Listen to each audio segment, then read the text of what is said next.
change there. No new splash from the governor. Although, hold that thought, we do have a statement from the Bank of England. Actually, I take that back. We don't. Philip? Yeah, absolutely no surprise on the decision itself here. We reckoned that Mark Carney really wants to get his feet under the table. He's only been in the job for around 4 days now before making I guess a more in-depth call on whether he's going to back quantitative easing or more QE or not. Yes, there's a little bit of talk about perhaps there would be a statement during the first meeting, but that doesn't seem to be the case, and really the focus now is going to be on the August meeting, which for several reasons looks to be a pretty significant one. Actually, Philip, there are a couple of headlines coming out now on inflation. CPI set to rise further in the near term before falling back to target further out. And incoming data over the past couple of months has been broadly consistent with May GDP and CPI forecasts. So they have issued a statement, and this is something of a rarity. Well, certainly hitherto the practice was on a no change not to provide a statement. I think, perhaps on up to half a dozen occasions the MPC has felt that it has needed to give a message out to markets, even though it hasn't adjusted policy.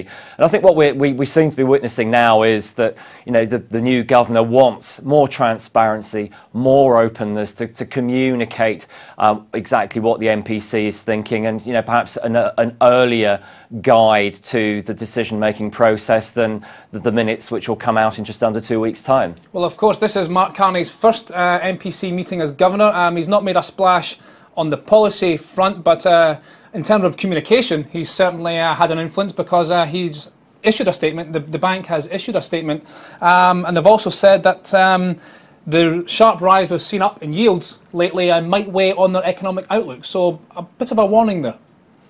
Yeah, very much so. I mean, one of the positive features of the recovery situation, perhaps over the past 2 or 3 months, has been the housing market, and one ingredient there has been that fixed rate mortgages have come down to all-time low rates. So if you get gilt yields and swap rates backing back up again, then that potentially endangers the housing market. So it is a bit of a warning there that there are a few factors in play which the MPC is watching. We've had quite a sharp reaction in the markets. Cable down from about 152.5 down towards around 151.5, so a full cent off cable. The bank also saying that forward guidance will feature heavily in the August policy statement. So pretty dovish slant there, perhaps.